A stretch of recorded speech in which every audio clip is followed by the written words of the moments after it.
Episode 2 की starting होती है उसी बोट से जो बोट लूफी और कोबी एपिसोड 1 में शिप से लेकर कूदे थे। हमें पता लगता है कि वो दोनों नेवी बेस सिटी में जा रहे होते हैं, जो कि एक ऐसी सिटी है जहां पर नेवी का बेस होता है।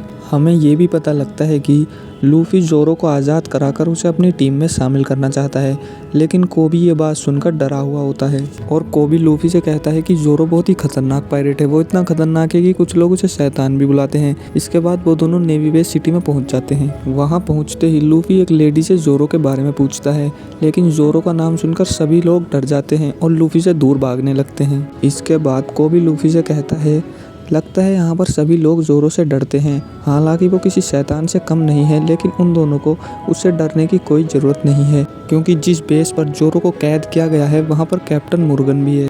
लेकिन जैसे ही कोबी मॉर्गन का नाम लेता है, वहाँ पर जो लोग होते हैं वो और भी ज़्यादा डर जाते हैं। यह देखकर लूफी और कोबी को कुछ समझ नहीं आ रहा होता है, इसलिए वो दोनों वहीं पहुँच जाते हैं जहाँ पर जोरो कैद होता है।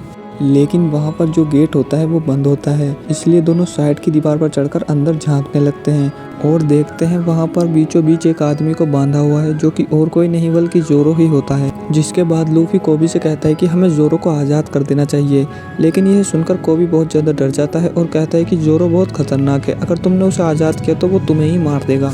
यह सुनकर लूफी हंसने लगता है और कहता है कि चिंता करने की कोई बात नहीं है, वो बहुत ज़्यादा स्ट्रोंग है। इसके बाद लूफी और कोबी की बगल से एक छोटी सी लड़की दीवार पर चढ़ती है और वो सीधा अंदर जाकर जोरो को खाने के लिए 2 राइस बॉल देती है। लेकिन उस लड़की को देखकर जोरो गुस्सा हो जाता है और गुस्से में उसे वहाँ से जाने के लिए कहता है। इतनी ही देर में वहाँ पर 3 आदमी आते हैं, जिनमें से एक आदमी के बाल पीले होते हैं और वह लड़की के हाथ से राइस बॉल गिराकर उन्हें पैरों से कुचल देता है और बच्ची से कहता है कि यहाँ कैदियों को खाना देना मना है और जो ऐसा करेगा उसे जान से मार दिया जाएगा। यह देखकर वो छोटी सी बच्ची रोने लग जाती है और इतने में ही कोबी समझ जाते हैं कि ये कोई और नहीं बल्कि कैप्टन का बेटा है, यानी कि कैप्टन मॉर्गन का। इसके बाद वो पीले बालों वाला आदमी यानी कि मॉर्गन का बेटा अपने एक आदमी से उस छोटी बच्ची को उठाकर फेंकने के लिए कहता है और वो आदमी उस छोटी सी बच्ची को उठाकर दूर फेंक देता है, लेकिन उसके गिरने से पहले ही लूफी उसको कैच करके गिरने से बचा लेता है। दूसरी तरफ कैप्टन मॉर्गन का बेटा जोरो का मजाक उड़ाता है और जोरो से कहता है कि वो ज़्यादा दिनों तक जिंदा नहीं रहेगा और अपने साथियों के साथ वहाँ से चला जाता है। उन तीनों के वहाँ से जाते ही लूफी वहाँ पर आ जाता है और वो जोरो से बातें करने लगता है। तभी जोरो लूफी से कहता है कि वो उसे जमीन पर पड़ा हुआ राइस बॉल उठाकर खिला दे, लेकिन लूफी कहता है इसमें पूरी मिट्टी भर चुकी है और उसने अपने पैरों से इसे कुचला भी था। लेकिन यह सुनकर जोरो लूफी पर चिल्लाता है और कहता है उतना ही करो जितना मैंने करने को कहा है, और इसीलिए लूफी वो राइस बॉल उठाकर जोरो के मुंह में डाल देता है और जोरो उसे पूरा खा लेता है और कहता है खाना बहुत ही अच्छा था और खिलाने के लिए शुक्रिया। यह देखकर लूफी मुस्कुराता है और समझ जाता है कि जोरो एक अच्छा इंसान है। इसके बाद लूफी कोबी और उस छोटी बच्ची के पास जाता है और छोटी बच्ची को बताता है कि जोरो ने उसका बनाया हुआ राइस बॉल पूरा खा लिया। यह बात सुनकर वो छोटी बच्ची बहुत ही ज़्यादा खुश हो जाती है।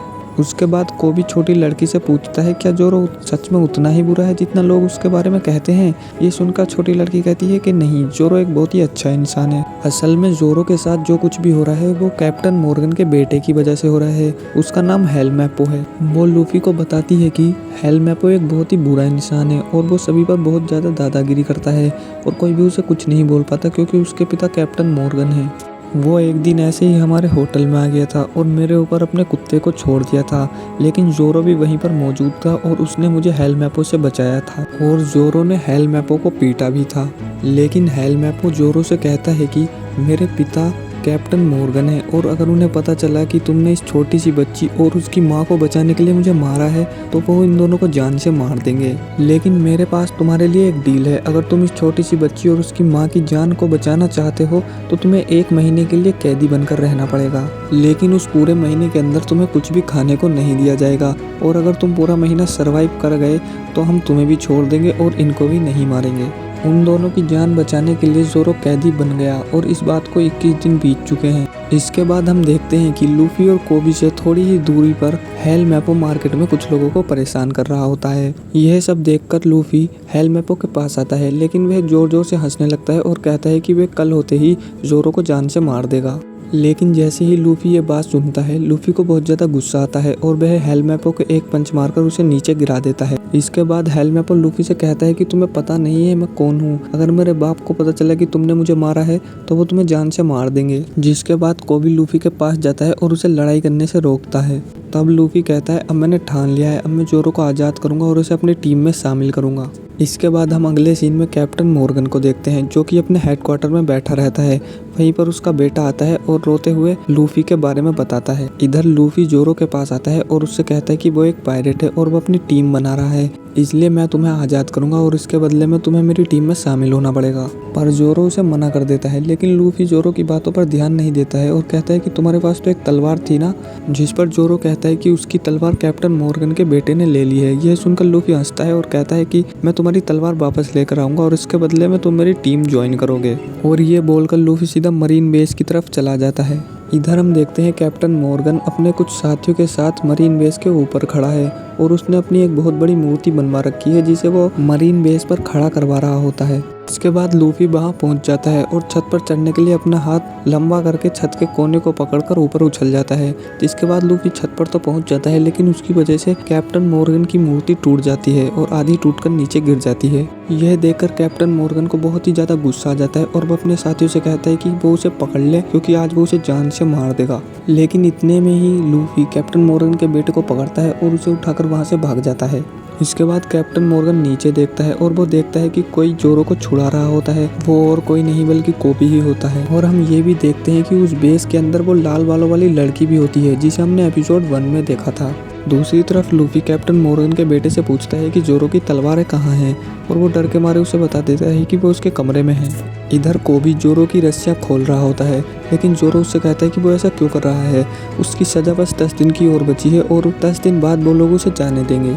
लेकिन कोबी उसे बताता है कि ऐसा नहीं है, वो लोग कल होते ही जोरो को मार देंगे। इतने में ही कैप्टन मॉर्गन अपने साथियों के साथ वहां पर आ जाता है और उन दोनों पर बंदूकें तान देता है। ये सब लूफी भी हेलमैपो के कमरे की खिड़की से देख रहा होता है। इधर जोरो अपने सामने बंदूकें देखकर वो अपने मन में एक लड़की को याद करता है जो कि उसके बचपन की दोस्त होती है और वो कहता है वो यहाँ पर नहीं मर सकता, इस हालत में तो बिल्कुल भी नहीं। लेकिन तभी कैप्टन मॉर्गन अपने साथियों से कहकर जोरो और कोबी पर गोलियां चलवा देता है। लेकिन गोलियां जोरो और कोबी को लगने से पहले ही लूफी बीच में आ जाता है, जिससे वो सारी गोलियां लूफी को लग जाती हैं। लेकिन क्योंकि लूफी की बॉडी स्ट्रेचेबल होती है इसलिए गोलियां उसको लगकर नीचे गिर जाती हैं और वो सबसे कहता है इन सब का मुझ पर कोई असर नहीं होगा क्योंकि मैं बहुत ही ज़्यादा स्ट्रॉन्ग हूँ। जिसे देखकर जोरो भी हैरान हो जाता है और वो उससे पूछता है कि आखिर तुम हो कौन, जिस पर लूफी कहता है मैं हूँ मंकी दी लूफी। और यहीं पर ये एपिसोड एंड हो जाता है।